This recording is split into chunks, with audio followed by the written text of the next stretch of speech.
that sort of weighted steering, so you can get the apexes perfect on public roads.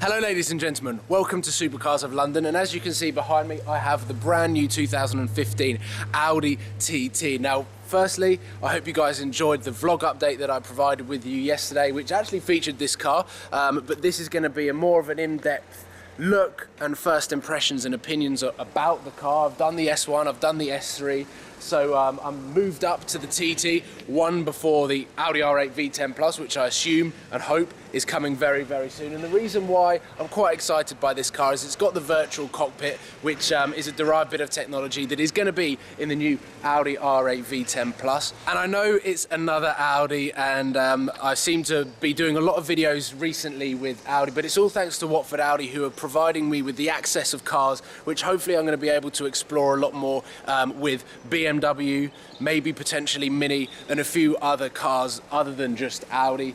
But I'm trying to sort of sharpen my tools in terms of being able to review cars, so that when I've been given much more access to vehicles such as Ferrari, Lamborghini when I turn 25, then hopefully I will have a more refined review style. The car here, as you can see, is a 2015 Audi TT 2 litre. It's not the Quattro system, as you'll see, that is missing from the aggressive new front grille, which is more of a hexagon shape, similar to the Lamborghini Huracan. And the new headlights are actually really quite cool, if you can see them. It's a nice specification, this car. I wouldn't say it's the best. One, it doesn't have the Quattro system. Two, it doesn't have the S-tronic gearbox. These diamond cut wheels are actually quite nice, but I prefer the super multi-spoke wheels. And then from the side, it still looks like a TT. And I know there's going to be a lot of people out there that says it is still just a TT hairdresser's car, but I think they've tried to go for a lot more of an aggressive look, as opposed to the generic TT look that everyone's so familiar with. And the thing with this car is it looks so much better than the convertible. You all probably know that I don't like convertible cars because it loses the shape of the car. It also sometimes loses the rigidity of the handling. I know the McLarens and Ferraris are slightly different with the monocoque, but this car, I think it looks all right. I think it looks pretty cool. When I'm down in Winchester, I've driven down here, which you would have seen on the vlog earlier. However, now I'm going to give you guys what it's like to drive, a sort of first impressions, insight into the new Audi TT. I'm going to give you a lot of point of view on this because the virtual cockpit is super cool. So inside, you can see the virtual cockpit on because the engine is running.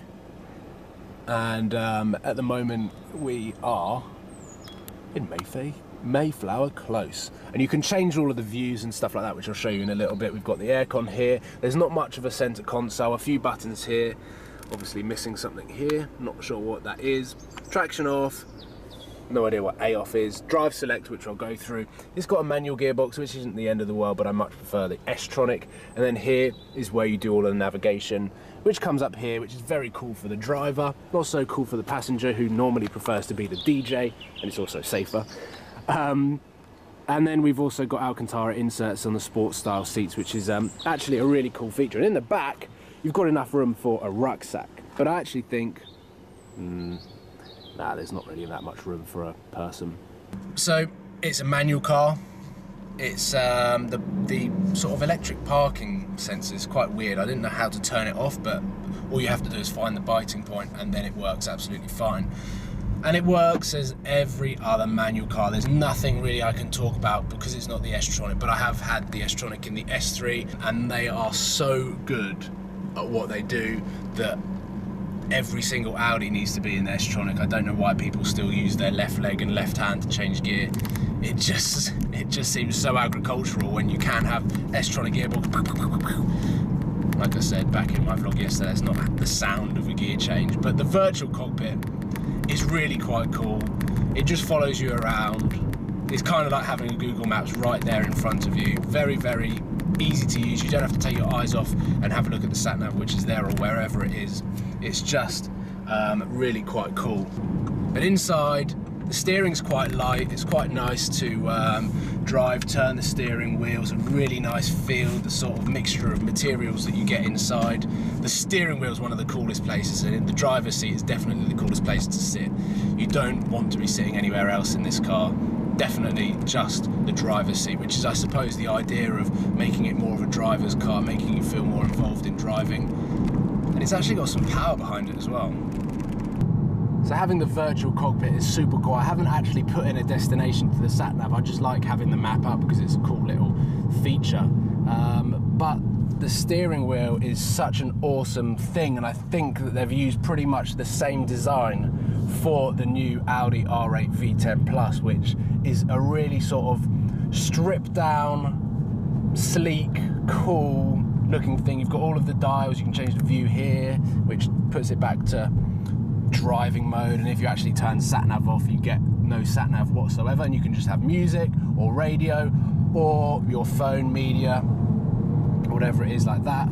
The view that you get out of the wind mirror is really cool, quite an aggressive looking shape, and you've also got the sort of wheel arch as well. And pulling onto the motorway now, you've got no problem with catching up with the cars. I'm just like booting my foot down. This is definitely a turbocharged engine. I have no idea, but it feels turbocharged. So many people are going to be watching this video going, how do you not know that's turbocharged? Well, how do you... Yeah, it's definitely turbocharged. Definitely. I just haven't done my research, guys. I apologise. We're pulling off the motorway now. We've had a good journey on the motorway. This place is a comfortable place to be. It's also very nice, luxurious, as you would expect from Audi. And now we're going to take it off into the country-ish roads and just the A roads. No, not the A roads, B roads. That's right, B roads. They're the more the twisty ones. So we can have a little bit of fun and see what this car's like as handling. The steering seems to stiffen up when you're under a bit of load, which is quite a nice sort of touch in terms of when you're around town. You want the light steering because it's going to be really fast, but then when you're actually like driving properly, you need that sort of weighted steering so you can get the apexes perfect on public roads.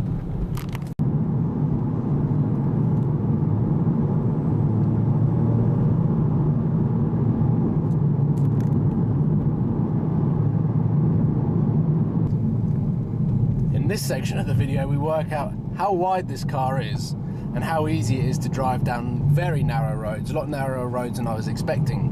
But this car is really fast. The problem that I'm having is towards the top end of the rev range, when so much of the power is there, I'm really finding that the car becomes quite light at the front to handle. And I mean, I'm no technical genius or a driving expert, but even I can feel it, which makes me slightly on edge if I was to put my foot down a lot, especially on these sorts of roads. It just feels like it's quite light, and maybe the Quattro system TT will have something that eradicates that, basically. But driving down these country roads now, it doesn't feel wide, it doesn't feel big. I'm obviously sitting higher than I'm used to in the Audi R8.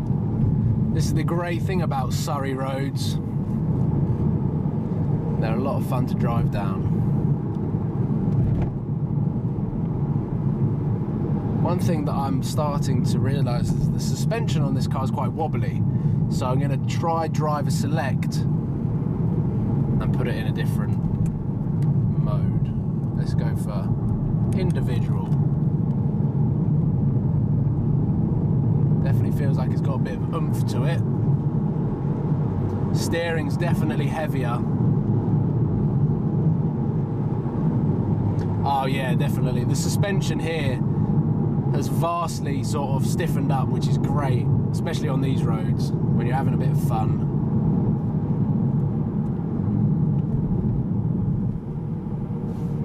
I'm gonna... Oh yeah, oh, the individual mode on the Audi is actually really good. Woohoo!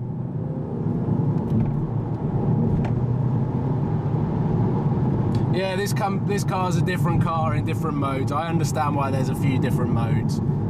This car is a lot of fun, so much fun that my body temperature has risen as the blood is pumping round on these country roads. Probably more nervous at the fact of how wide this car is. I'm used to my R8, which is slightly wider than this car. I've turned on the air conditioning, which is working fantastically, coming from the relatively bland center console. I haven't turned the traction control off because I don't want to end up in a bush.